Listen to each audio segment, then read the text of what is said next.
Aminado ang pipila ka motorista nga pag-checkpoint na sa Highway Patrol Group kun HPG ang magplastar sa dalan ginakahadlukan gayud nila. Wala ko na gidakop kayo, naapoy dakop kay na may violation, gali kayo magpupud mi.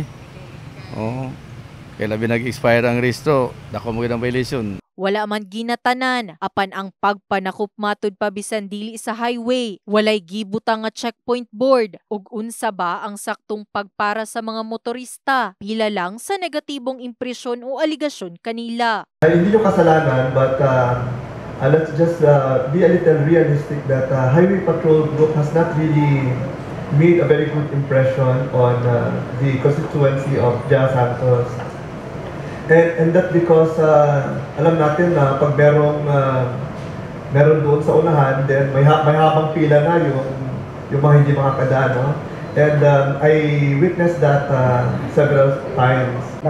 Nakabalandra lang yung motor na HPG sa tabi ng daan, tapos saka na lang papara, pero wala namang nakalagay na department order. Aminado usab ang bagong regional chief sa HPG unit sa Rehiyon 12 nga matag courtesy call sa gikaingong buhatan. Negatibo ang unang hisgutan. Tungod niini, ang pagpataas sa moral, pagpakgang sa negatibong impresyon, pila lang sa buot niyang pukusan. Dugang pa niya nga adunay upat na ka personahe sa ilahang opisina ang narelibuhan.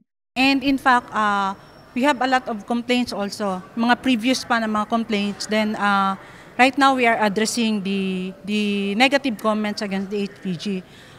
Actually, for the information of everybody, yung mga involved po na mga personnel na noted po natin is actually nirelieve na po natin, no? And nasa headquarters po sila ngayon. Para po ma-address at meron tayong action taken sa mga negative na impression against HPG. Gi-question pa ni Councilor Maria Lourdes Casabuena kung gahatag ba usab sila og konsiderasyon sa mga motorista ug ang tubag ni Police Colonel Tan. I-ano ko naman yung sarili, i-prove ko rin what a woman can do, especially po sa law enforcement, especially on HPG po. So yun muna. Very important po na yung negative po na comment sa HPG ay maayos po. Sigun pa sa motoristang sila James Lamusaw nga dili angayang kahadlukan ang checkpoint kung ikaw usa ka responsabling driver. Mahadlok sila kung kabulo sila na sila ay violation, pero kung wala kay violation di mahadlok. Ito nagaingon na hadlok daw katuramon to na yung mga violation. Wala ma'am, di mo ko mahadlok ma'am kay basta kompleto lang. Laki pa sa pukusan sa bagong hepe nga pakusgan pa ang kampanya kontra anti-carnapping sa Rehiyon 12. In the heart of changing lives. Kini si Brigada Liza Labajo sa Brigada News Jansan, Brigada News.